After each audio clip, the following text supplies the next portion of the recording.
gotten home, so again, this is another spur of the moment one, because I was originally going to put out a video about this, but now there's another reason why I'm doing this.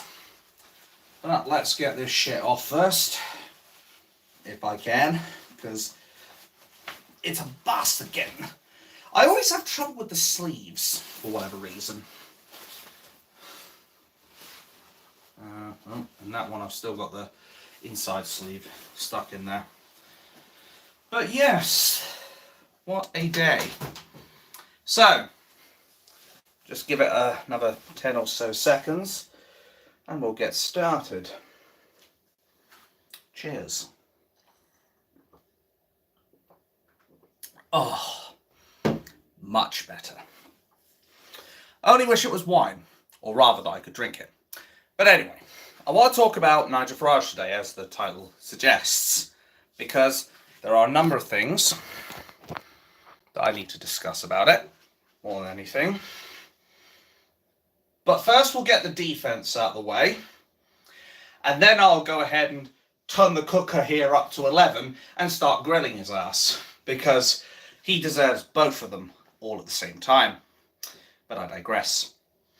So, I've already made a point about Nigel Farage that he was already attacked by somebody, did turn out to be concrete, and then the police took out the trash, as it were. Metropolitan Police, take note. But there was this attack that was done on Farage. If this concrete managed to, because unlike me, he hasn't got glasses, or at least he doesn't use them, could have hit him in his eye, could have blinded him, could have caused a horrific injury. Yet, the BBC and one of the former London mayors, or a Labour mayor, decided to basically call and advocate for violence against Nigel Farage. Have I got news for you? No, sorry, I haven't. But that's the programme, which is affiliated with the BBC. Had to really fucking distance themselves from the BBC, not just with the fact that they were basically trying to say this has nothing in relation to do with the BBC, but also by just flat out deleting what they've said a little while later. Politico in particular has done a nice little video about this, basically showcasing the BBC calling for violence. And please bear in mind as well, I've already mentioned about Joe Brand, you know, the fat cow who literally decided to say that using milkshakes and what have you is pathetic, so why not use battery acid instead? Yeah, that Joe Brand. Calling for violence. And of course the BBC had to later apologise for that shit, because they knew that they were advocating for violence. Which, let's face it, if any one of us, for example, were to call for violence on the London mayor, and let me be absolutely clear, I'm not, we would have 30 police officers at our houses, just like that. Why didn't she have them, Why didn't Joe Brand have that kind of treatment, Because there's a difference between comedy and calling for violence. Yes, there needs to be an area where you can reasonably joke about things like obesity or black people or Muslims or Christianity or whatever, but it's cross when you're actively calling for violence on people, in my humble opinion. But obviously it's too much to ask for the BBC to remain impartial, and they were effectively calling for violence against Farage. But more so was one of the former Labour mayors. Can't remember the twat's name, darkly tanned guy, who basically said that Farage brought it upon himself and that apparently it's acceptable to stone a man who apparently draws racial hatred and division and that kind of shit. So apparently it's perfectly acceptable to throw cement that could have caused serious injury to this man. Would it have killed him? Probably not, because of the size of it. Would it cause serious injury if it hit the right spot? Oh, absolutely. You can fucking get seriously injured from a piece of flint. Like, no bigger than a fucking... Like, no bigger than this. So it stands to reason why I am quite pissed off when they tried to advocate for stoning Nigel Farage. I wouldn't call for stoning on my worst enemies, let alone people who are supposed to live on this planet with us as friends, or what have you, or political, I don't want to say nemesis, but it's kind of the most accurate description. But this man would. He'd call for stoning Nigel Farage. But the mainstream media won't call out the BBC because they're all one arm of the government. They're basically there to drive people like Nigel Farage into hiding for fear of being attacked. You're not going to do that. You sure as shit won't do it to people like Tommy Robinson either, where basically you're just giving them more ammunition to start firing at the establishment.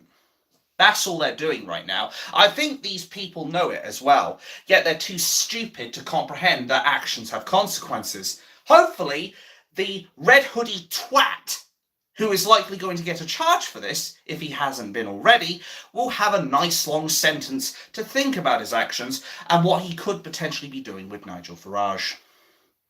As I've said, I will not advocate for violence against Farage or anyone. Because at the end of the day, nobody bloody deserves it. Not even people that I really fucking hate. Not even people like Mark Rowley or Sadiq Khan. I will never call for violence on them because I like to think I've got a moral compass in here. And I don't want to stoop to left-wing standards. But of course, that's the defense over. Now, let's get on to what people are probably going to be really in this for, let's face it. I now need to grill Nigel Farage, so let me turn my cooker up to 11 and start roasting the bastard. Because Nigel Farage was on LBC earlier today with Nick Ferrari in an interview. And what he decided to say is deeply disappointing and slightly angering at the same time. Because what Nigel Farage decided to say was he wants nothing to do with Tommy Robinson. Just let that sink in. He wants nothing to do with Tommy Robinson. My initial reaction to this is I think he's made a grave mistake, quite frankly. He has made a very grave mistake by deciding to... Try not to eat my hand. Anyway, he is biting the hand that feeds him. That's what he's doing. He is biting the hand that feeds him. Nice teeth marks as well, by the way. But anyway, he will end up regretting this deeply because what Nigel Farage fails to understand is that a lot of people support Tommy Robinson way more than any politician combined. Like, he has more support for him than all of the establishment's politicians put together. That's how popular he is. Yes, he has a criminal record. And yes, Tommy Robinson has done bad things. But the bad things he's done completely pale in comparison to the treachery of what our establishment has done, of what they continue to do by allowing illegal immigrants in. It pales in comparison to the people who have violated our women and children. And it pales in comparison to what our Metropolitan Police have done. But of course, the mainstream media won't tell you this. Because, say it with me, folks, it doesn't suit the narrative. But Nigel Farage would rather push Tommy away. It's his choice, I guess, at the end of the day. He has every right to make those decisions, just like I have the decision to choose whether or not I put a fucking live stream up. But At the end of the day, Nigel Farage is going to do more harm than good by distancing himself from Tommy Robinson just because he fears the notion of Tommy is far right. No, he's not far right. He's right so far. Because everything that Tommy has said, for the most part, has come true. He said that, well, he basically brought up that there were grooming gangs going around in Britain violating our women and children. He was right. Nobody wanted to acknowledge it until it was exposed when the police were trying to cover it up. And that's the only time Nigel Farage started speaking about it. He didn't want to go out of his way to rock the boat. But on top of this, what I find sad is that if Nigel Farage did 5 minutes of research, 5 fucking minutes, he would see that Tommy Robinson is nowhere near far right. In fact, he left the EDL explicitly for the purpose that the EDL was becoming genuinely far right. He left that. He even called Majid Nawaz on LBC, for fuck's sake, and said, I've left the EDL because they're becoming what I do not want to be associated with, and that's why I left them. And Majid Nawaz respected him for it. But the media will never tell you that. Never. Because it would completely unravel their narrative. It would completely destroy any credible argument that the mainstream media would have for saying that Tommy Robinson is far right. Why else do you think they omit that truth? And Nigel Farage could know this in literally 5 minutes, if that. Yet he still has this ignorant mindset of, oh, Tommy is far right and a racist and a football hooligan and a criminal. Thank you for that. Let me just get rid of you. Bye-bye. While I'm all for people coming in here and having their say, I want people to be constructive. And if you've got nothing to say, there is a lovely function I can use, and I can get rid of you, just like that. And I'll be doing my bit in taking out the trash. Back on topic, though. Nigel Farage could very, very easily do something that would allow him to garner far more votes with ordinary people versus biting the hand that feeds him. Versus basically alienating Tommy and the rest of the public. He could easily have at least 20,000 people. If he scratches Tommy's back, Tommy would have 20,000 people, just like that, come and scratch his by giving him another 20,000 votes. I accept a lot of us are probably going to vote Reform anyway, because a lot of us can't stand the notion of a Labour government who will basically act as the Tories, but at 5 times or 10 times the speed of sinking us even faster. I accept that.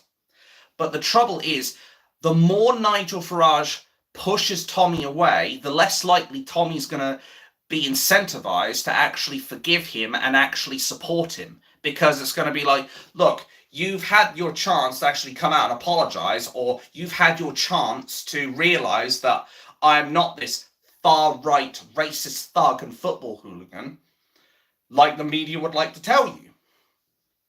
But he would rather just sit around on a bus. He'd rather sit in a studio knowing that Tommy Robinson will probably never see an interview with mainstream media ever again in his life, because they know damn well he would wipe the floor with them. And he would rather essentially cut off a substantial amount of support for the Reform Party. Because right now, it is, I don't want to say it's guaranteed that Labour's going to get in, but it's extremely likely. And if Nigel wants to have any chance of being able to stop the Labour Party from winning by an absolute landslide. He needs all the help he can get. I just don't understand why people like him are willing to do this shit. I really don't. It baffles me. Maybe if Nigel Farage hasn't got the balls, whether up here or down there, or in my case both, to debate Tommy Robinson, I'd openly invite him to come down to Norwich on a weekend. Maybe I'll even come down to the fucking Whiffler. You can have a beer. Hell, I'll even have a beer if I have to, just for the sakes of wanting to play the part and what have you. And bear in mind, I'm non-alcoholic. That's how far I'm willing to go with this shit. But I am willing to have a debate with him about Tommy Robinson specifically, because I'd love to have the opportunity to educate him in a constructive manner, rather than be like this, where it's basically verbal diarrhea and I'm slagging the guy off because of the fact that he's disrespecting Tommy and treating him like he's an actual fucking hooligan, when he's not. Tommy has more support, as I said, than probably all of the establishment politicians put together. And I think, Nigel Farage, this is to you directly, I think you're making a very big mistake by continually biting the hand that feeds you. I think you're making a very grave mistake by constantly putting down Tommy Robinson as this supposed far-right individual. People are not appreciative of the fact as well that you have been for the jab, for the lockdowns, for people staying at home while other people go out and party with our fucking taxpayers' money. People aren't appreciative of that. Just like they're not appreciative of you slagging off Tommy. Just like they're not appreciative of Jacob Rees-Mogg, or is it Mug, slagging Tommy off on his little show, knowing damn well he'll never have Tommy Robinson on that platform. Likewise for Benjamin the Bastard Buttersworth, who does it as a lefty, knowing damn well, again, Tommy will never get on. Why don't you actually have the balls, Nigel, to debate Tommy Robinson? Because at the end of the day, if you want to truly defeat your enemies, you engage in political debate. You don't go out of your way, pull a knife out your kitchen and fucking go around stabbing people. That's not how you win debates. You win debates by discrediting your opposition through facts, logic, reasoning, and open debate. Let's see you have the balls to debate Tommy Robinson, Nigel Farage.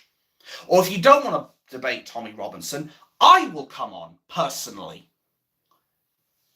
Just so long as it's on the weekend, because obviously I'm a working class individual, and I do work my shifts, making sure I do a good damn job. Hell, I'm pretty sure there are other people who will debate you that aren't Tommy Robinson. Richard Inman, Paul Thorpe, Demi Rep probably would if she actually had the desire to. We've got people like Danny Tomo. There's people like Lawrence Fox. There are people like Calvin Robertson. Like, there are so many people who are willing to have this debate with you, Nigel Farage, because they want to prove you wrong. Yeah, I've already gotten your message, Steve. Hope you're doing well at any rate. I think I sent it to you on WhatsApp. But it's not down to me at the end of the day. It's down to you, Nigel Farage. It's down to you to have the balls to actually either debate us or to man up, take a man up pill if necessary, and openly apologize to Tommy Robinson. Because I guarantee you, if you openly apologize to that man, you will get tens of thousands, if not hundreds of thousands of people voting for your party. Just like that. Because they would realize you're on their side. But as I said, it's down to you, Nigel. I can only sit here and speak into a camera right now. But I'd love the opportunity for you to come down. Hell, I even had a chat with you, I believe, on LBC. I can remember it, actually. We had a debate I actually asked the question of, surely if it was based off of if Scotland wanted to rejoin the EU, I remember it now, when I called into your show and I said, surely these people would still fall under the jurisdiction of England because they have not left us. I fucking remember that. I had a wonderful conversation with you about that. Now, let's have another conversation, because I'd love that. I'd love to prove you wrong on Tommy Robinson. But I think I've spoke enough. I've got to get going at any rate, because I have got to do a live stream on Twitch, which I'll be doing XCOM, and hoping that I don't get my ass thoroughly handed to me.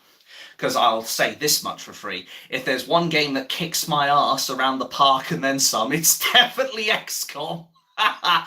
That game really does put the boot between my balls, let me tell you. Hello there, Hawkeye. Hope you're doing all right.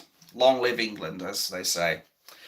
But yeah, thanks for tuning in. Just to recap for anybody who's missed the live stream or missed what I was talking about, I basically went on to at first defend Farage, because I don't advocate for violence against any politician or anyone for that matter, whether I hate their guts or I like them to death. But there were people from the BBC, there was a Labour mayor, there was Have I Got News For You, which are affiliated with the BBC, all coming out and basically advocating for the violence against Nigel Farage, which I am actively against. And I have roasted them a little bit as well. But on top of that, I've also been speaking about Nigel Farage, how he's once again decided he wants nothing to do with Tommy Robinson, which, again, as I said, it's disappointing. Am I really surprised? Not really, because Nigel Farage hasn't really educated himself on this.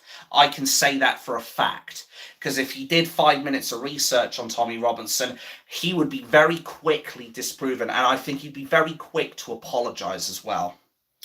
But yeah, enough about that. I am going to head off now. This was an impromptu stream that I wasn't planning. I was going to do a video about Nigel Farage, how effectively they were calling for... Also, he was saying that he didn't want to have anything to do with Tommy, but because of this other stuff that's come out, I've decided to combine it all into a live stream. So I thank you all ever so much for watching. It's been a pleasure doing this for you as always, and I will wish you all a good morning, afternoon or evening wherever you are, whether it's in the United Kingdom or in the world. And I'll thank you one last time for watching, and see you all in the next one. Bye-bye for now. Yes, they do need to settle their differences. Nigel needs to swallow his pride. You're absolutely right.